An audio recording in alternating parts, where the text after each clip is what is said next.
I don't give a fuck what you say. Yeah, I'ma do shit my way. So you can go kick rocks, I'ma stack bricks up, build what I want to make. Yo, I got a lot of shit to say, so I'ma do this every day. I'll be writing things until I'm fucking buried in my grave. We have a lot of different, have interstate, have a nuclear research lab to the west with westerly winds blowing. So those are to help the county develop contingency plans for those types of occurrences. Correct. I'll make a motion for approval. I'll second. Any discussion? Commissioner Schropp, Aye. Commissioner Schwebach votes yes, Commissioner McDonald absent. Thank you. 12E, finance and purchasing, requesting approval of acceptance of IFD FY24 for fire apparatus maintenance and replacement section. Yes, Commission. Ms. Hewitt, Finance Director, Torrance County. So we went out, we put out invitation for bids for fire apparatus maintenance and repairs. We did have the respondent for the bid go through the bid evaluation committee, and legal has also reviewed their contract. So we're just asking for approval for New Mexico apparatus to be approved as that vendor. Explain to me in general for the maintenance.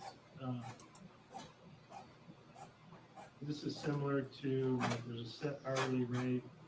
Department has a budget that we put into there, and they can just go to them and they need to maintain, right? That's the concept behind it. Correct, yes. So we do have their set hourly rate in their bid.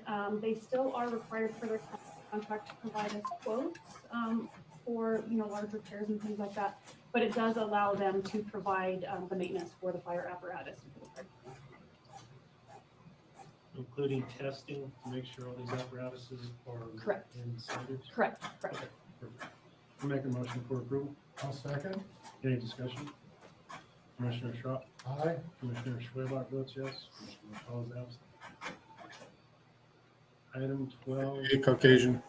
Financing and purchasing. Request approval of acceptance of IFB FY24 for maintenance and repair to sheriff's vehicles, complete contract with DT Audio. Yes, this is similar to item E that was just discussed. It's weird they're This having is a going to public be for meeting in the maintenance middle and of the day. repairs to the sheriff's department vehicles and then county fleet vehicles. This is for Spending preventive money maintenance and then repairs that do pop up. while everyone else is at work. Again, it went through Making the that money. bid process. It went through the bid evaluation committee, and legal has reviewed this contract as well for you. The same thing as before. Correct.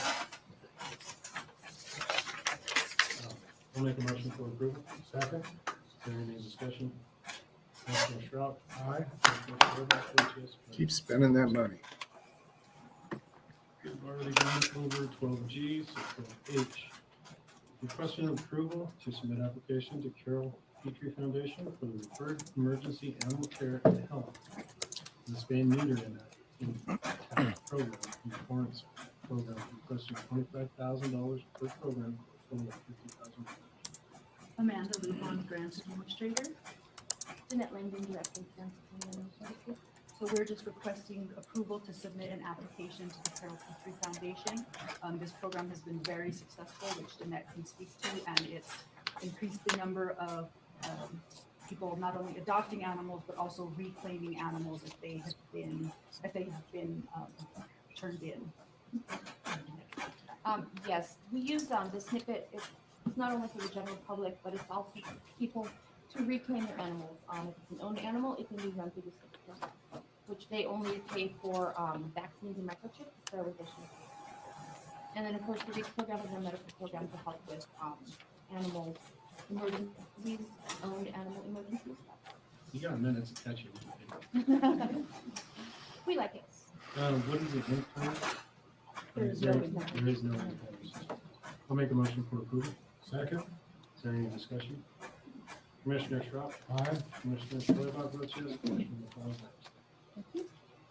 12I, grants clerk, requesting approval to submit application to the Office of Secretary of State for improvements to voting machine storage warehouse, including cameras and security. Total request amount of $50,000. Amanda Lujan, Grants Administrator. So the Secretary of State's Grants office Administrator. received federal funding, and I forget the total amount, but what they've done is split it up and allocated a certain amount to every county. Torrance County was allocated $50,000. And so Linda and her team have identified these areas that need improvement and are approved through the funding for our voting machine warehouse. So it's camera systems, 35,000, security lighting, 10,000, and security doors, 5,000. And where is this going? This is going to where the voting machines are Which being is stored. That's a Linda Jaramillo, Torrance County Clerk. Let me just read this first paragraph from the Secretary of State.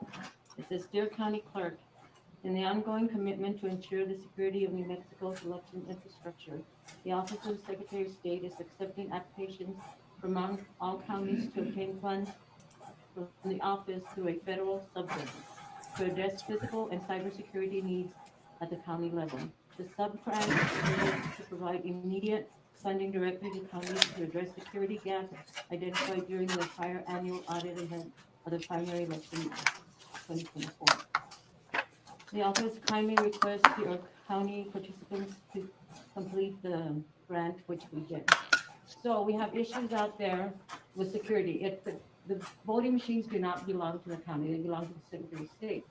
So we house them here for them, but they require that we have security to protect those machines that we are in care of.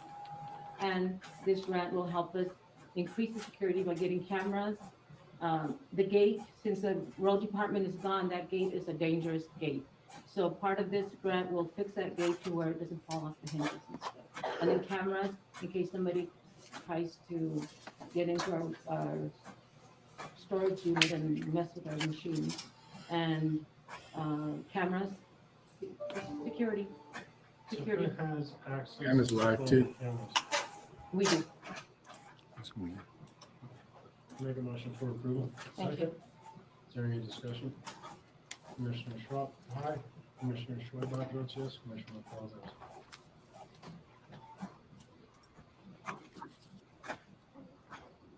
Item 14J, requested approval to submit grant applications to FEMA for staffing for adequate fire and emergency response program. Yes, this is to apply to FEMA for a federal grant to increase staffing for the fire and EMS program. We're asking for funding for 7 firefighter EMTs and 3 captains. And this will increase the fire staff by about 10 people. The grant it's a 5-year term. For 3 years, the FEMA will pay 100%, and then in year 4 they'll pay 50%, and in year 5 they'll pay 25%. So we have 3 years to determine how to make that match for year 4 and year 5. So this is just asking us to approve the submission. Just the submission of the application, yes. It will come And I'm back for assuming approval. this is all being incorporated into our upcoming budget within the fire department. Mr. Chairman, Commissioners, this is a request from the fire chief as part of his plan, and so it will be coming forward as part of the budget talks. Understood. I'll make a motion for approval. Second. Is there any discussion? Commissioner Schwab? Aye. Commissioner Schwab votes yes. Commissioner McCall is absent.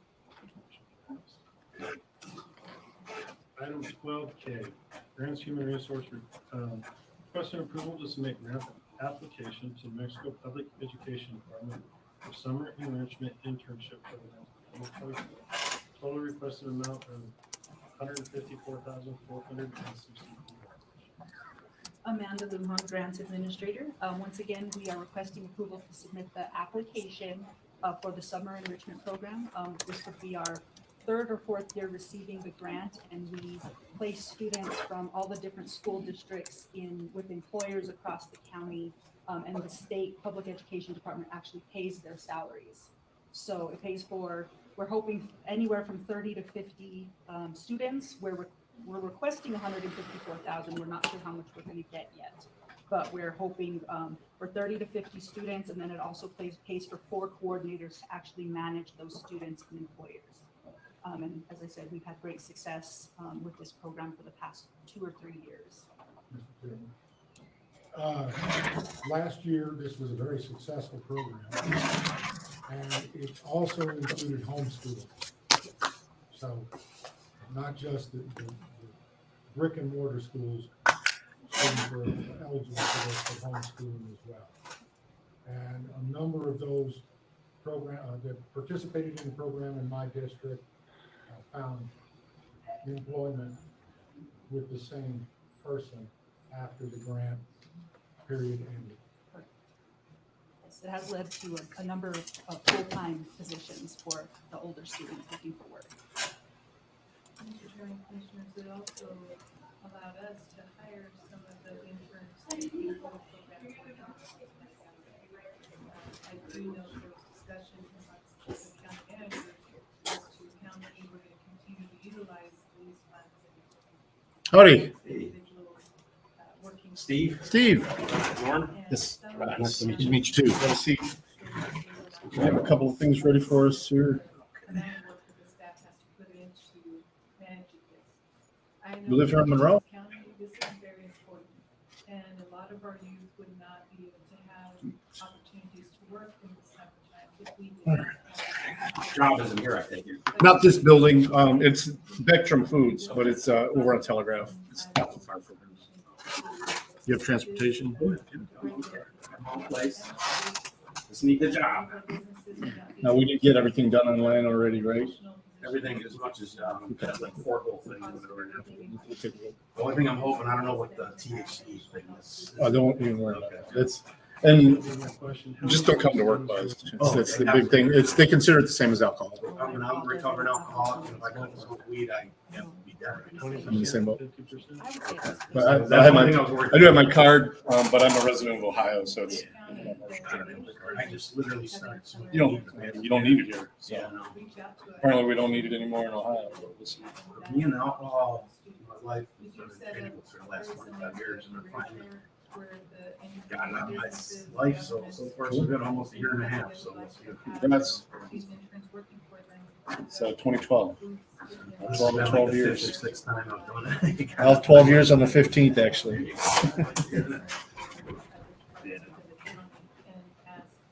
It definitely, no substances at any job. That's one thing I've always been good at, is keeping my work and Keep it separate. Separate, yeah, a lot of people don't even know. Yeah. So you don't come back to work. Oh, what happened to Steve? Oh, yeah. Your ID and stuff with you? I would like to know how many is in government, how many is in. I would like to Yeah. The private sector. What type of experience do you have?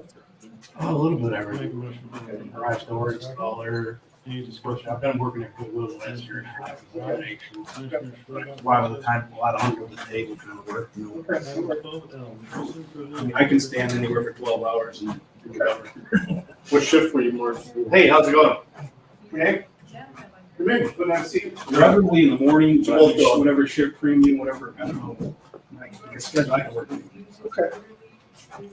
Wherever when I get into a place, I see what schedule. Sure. I just need to do something. I got you. Well, the kind of has been working is that, Well, I'd still be working at Goodwill, but the lady, like I said, I literally live right over there, River Range, in the apartments. I literally could walk in. I've been driving to Canton for the last year. No. Yeah, because I really like the people and stuff. Right. But my, now it's a bit of a haul. yeah, and she got cancer, and they brought all these other people in. The vibe changed. It's like, they're not paying me enough money for me to be driving this far. And Right. granted, I love the job, and my apartment's full of junk, but I need to move on. No worries.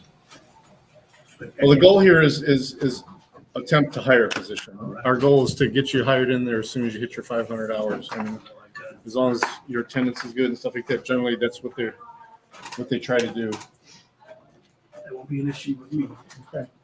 I do have a copy of the first civic. Wake up, was it an 8-hour job, 12-hour job, 10-hour job? 10 hours. That, can explain to me. Pay? What type of pay? The base is 14 for first, but there is $1 an hour per attendance incentive, and that's paid every week. So it's essentially 15 as long as you're showing up on time every day.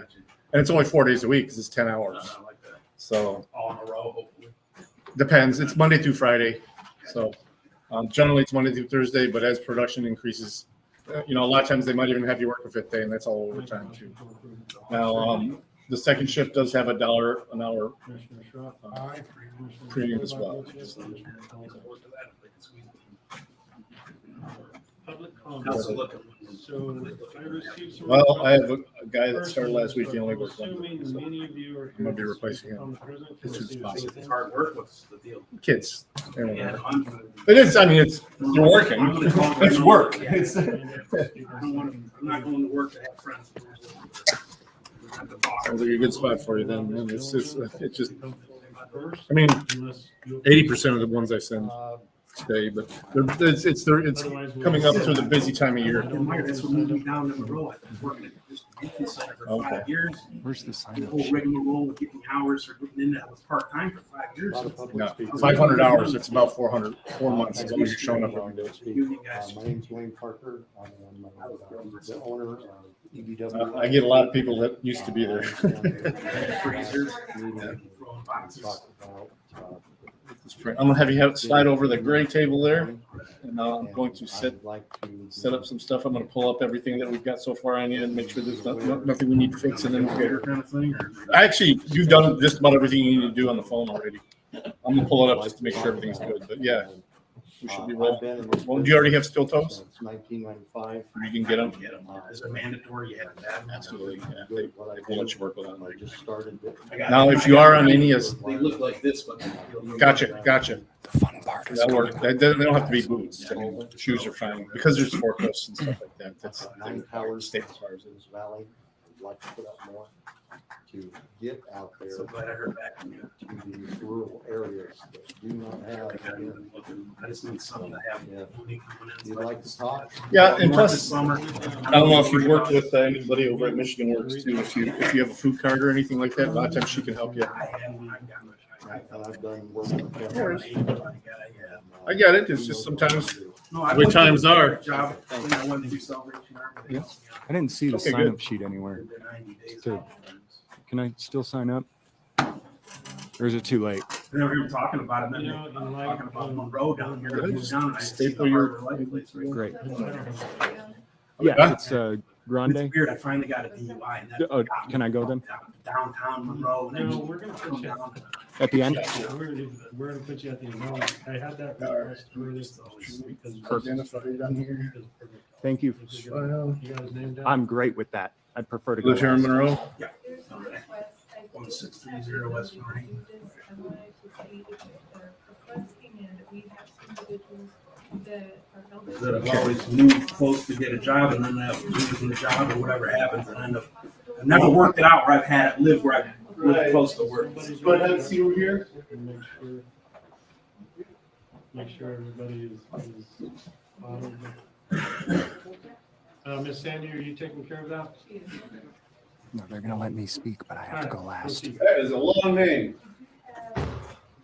And that means I get the last word. First up, Sophia.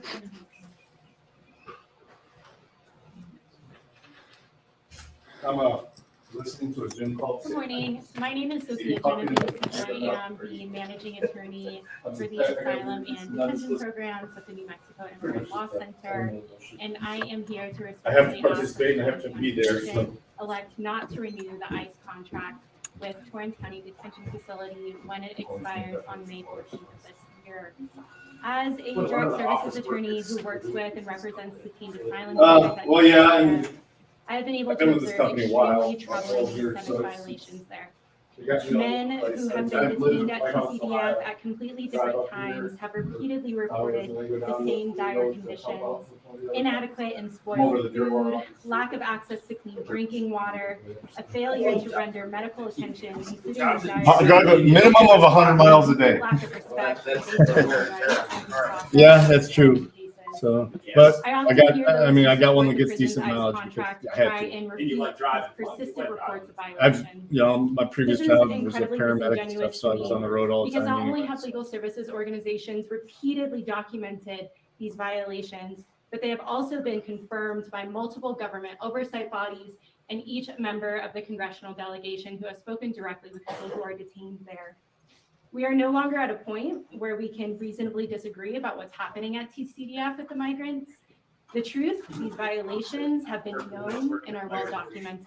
And so today, community members will ensure that the testimonies and experiences of people detained at TCDF are included. I mean, most people, if they can't do it, they call me and say, hey, man, thanks for the opportunity, blah, blah. This kid Their experiences at TCDF begged should be for central spots to the for determination like of whether 3 to weeks. the ICE contract. And, Torrance County has and an I was incredible literally, because opportunity to seriously I was younger and confront these I problems. I get some good young ones, but a lot of the younger guys these days. We hope you take this responsibility seriously. Yeah. Thank you. Yeah, nothing's getting cheaper out there, right? More than it was before, even if you're getting the same thing or less. Right. But it is what it is. If everybody worked out that I placed, I wouldn't have a job, right? Hello, County Commission. I'm Andres Stewart. I am the campaigns manager at the New Mexico Dream Team, and I am going to be reading the. Yeah. Whenever new recruiter or something like that gets frustrated, I always tell them that. I'm like, listen, if everybody you place works out, well, I mean, or just, whatever, roll with the punches. That's, believe me, that's in the job market, they shift so bad. I'll have people lining up to go there and no spots to do that, or I'll have a ton of spots and I can't find anybody to work. It's always hot and cold, so you just gotta. Handcuff and well, the second shift, there's definitely that one spot that I'm pretty much immediately want to replace this guy. And then on day shift, it's usually within a week, they're going to call for people. I do have a skilled position available too that I'm interviewing people for, but that's if you have like quality control experience and stuff like that. So inhumane treatment and that's sure. An inmate had a hernia in the side of his stomach, and one day, as he fell to the ground from the pain, instead of getting the help that he needed from the guards ended up kicking him where he had the hernia, and other inmates had to jump in to stop the guards. He got worse after that accident and was scared to complain about his pain. An inmate from the first cell tried to commit suicide by hanging himself with a cloth because he was denied asylum and had to go back to his country. The guards got him out when he was already having seizures and was placed in a dark room for days. The food is measured and the milk is always expired. The leftover food was always thrown away because they preferred to throw the food than give it to the inmates. I worked in the kitchen and would eat a little more than the other inmates. Inside the detention facility, guards decided if we get to drink water, and many times I witnessed guards saying no to the inmates that had caused inmates to fight over the water. When the detention center had gotten a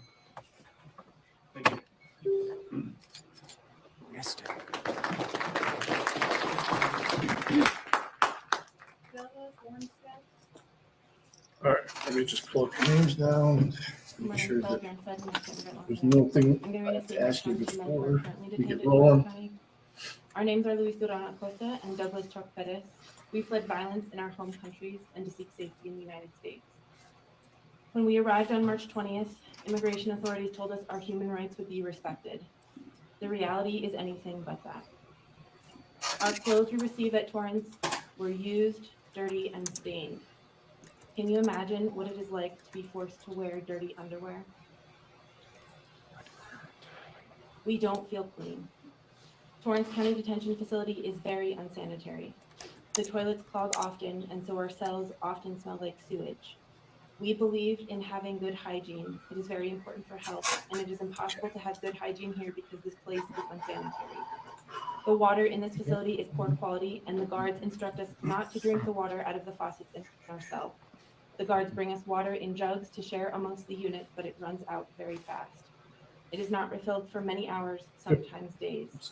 We end up drinking water out of our sinks in our cells, but there's a sign above it that says not to drink the water. But we're so thirsty, we have no choice. Adequate. The portions are very small and we're so hungry all the time. The food is not good, but most importantly, we do not receive enough calories. We're all losing weight. Medical care is also bad. Sometimes we wait several weeks or months to get appointments for toothaches and physical pain. No one should be locked up at Torrance. We are treated so poorly. Wow, We it's are amazing how deprived much of our the hearings. the We're pay has not jumped allowed to since fairly see 2013 society. for me. We are treated like we're not humans and punished for being migrants. So you were there We work with for politicians about a here month in 2013. They're only paying $740 then. Wow. Double that, over double that. All right, you both look good. Good morning. My name is Kelly McCluskey Romero, and I'm the coordinator of VIDA, Volunteers for Immigrants in Detention, Albuquerque. All right. VIDA volunteers have visited the Torrance County Detention Facility every month for the last 18. Okay. That means that we have met with hundreds of immigrants in detention at this facility since October of 2022. These experiences and these interactions compel me to urge you not to renew the contract that you have with ICE. On every visit, without fail, the men share tragic stories with us. These stories are about the desperate reasons that motivated them to seek asylum in this country and about the hopes they have for their future. They have a universal human right to seek That being asylum. said, most of the The people men in detention we send, they know at Torrance County Detention Facility are living under abysmal conditions day after day. they do have used a couple of other The companies. testimonials that you've already heard and that are about to hear are 100% consistent with what we hear at food every manufacturers. single VIDA visit. Okay. It's not just a matter of one or two They do a people lot that are of having bad baking experiences. products. This is what it's like They don't do the baking. detained at put it in Torrance. As we attempt to lift their spirits and take their minds off their desperation, their loneliness, and their the bigger box, they share with us and then specifics onto the about the pallets. injustices of being The detained. bigger customers are Aldi, They talk about being food cut out stores, and mistreated. Red Brand stuff. They don't have Learning access to people got clean water. fragrances. They are served substandard and inadequate They have food. different lines that do Despite different. their countless When you leave here, you physical just and look at the emotional shelf. wounds, It's all they are set. not provided with timely or adequate medical. Those that do Because it is request food care manufacturing and their facility, despair there's are placed certain in rules solitary that have confinement. we have to do These this. conditions are We inhumane and consider unjust, that the and we food can do safety something about it. orientation, okay? These men It's are required living for everybody. unlivable. They do not receive Your base, explanation your or handbook information about just their kind of goes lives. over the They're expectations completely as in far the as dark what you about need what to know, is as far as happening to color them coding and and what the scoops and future brushes, holds. depending on the type of These material it is. It's an allergen. Torrance You County have to does do not that. have to be the site of human rights abuses and egregious violations of Brushes, human dignity. clean things We do up. not leave. You're doing for my allergies. So the yellow book, you don't know, it's all in here. It's even color coded in there. Yellow brushes are for the floors and walls. Good Blue morning, brushes are for the machines. Mr. Chairman, Commissioner. My name is Renee Walters. You can only use, New Mexico. if you have two different allergen items, you have to Statement have by two. two inmates. Our names are Basically, Benjamin if and it's different, Carlos. if it's I, different. Benjamin, am from Cuernavaca, Morelos. It has to be sanitized I'm a between trained and There's experienced. a crack in the scoop or anything like I, that. Carlos, and I'm a dancer and Cracks choreographer. in plastic means Everyone says that I am very nice and Other- very kind. We are reasonable. biggest thing is they, and that's why we're not allowed to wear any We want to exposed tell you jewelry. what it is like to be an immigrant. They'll in give you detention at internet and your Torrance next, County Facility. expect you to keep them up. First thing to know is that everything that we Who wants experience to is buy based on confusion and lies. pancake mix with? When we were on our way here, we were told that we were So, going to a shelter. Same thing, When we were as shocked, far as any jewelry, we realized we are in a rings they will accept if you want Since then, to, we you have just can't heard have any lie after stones lie. in it, they could fall out. and we never know what is really going And on. obviously, if I was They bring working us on it, I'd things need in to take English this off. without explaining to us what to say and tell us that we have to sign them. I've seen When deep we lung, ask questions, deep they loving tell us injuries all where, the answers at can least be it's found snagged on on something, it tablet. just peels the skin off. They've never explained to us how to use That's the the, tablet. uniforms are simple, jeans are fine, or even like. Before we did our except credible for peer pants. interviews, Yep, no those one work, talked those to work. us to explain Just what no it was. sweats, no shorts. We did not see lawyers until Get it? after our interviews. It's, we're trying to control, this is village, this building's over 180 years old, but the packaging Another facility. example of the injustices that we experience daily is the situation with the water. Because it is food They products. provide one jug for 37 plus people. All right. It's not, when it runs out, we It does respectfully this, ask for more. Steel or They say composite no, toe footwear, saying that that you they wear, will they give prefer us that you more don't wear in the to and from morning. work. But then there Which is weird because they don't have to be. one day we were. But that's just protected. There's lockers there. These are only two of the many examples of the mistreatment that we experience at this. Once in a while they go through and, We ask New Mexico not to continue detaining immigrants here. It's how I accumulate booze sometimes. The jeans, like they give you work pants, and then a plain short sleeve white t-shirt. If where you're at requires it, they'll issue. Okay.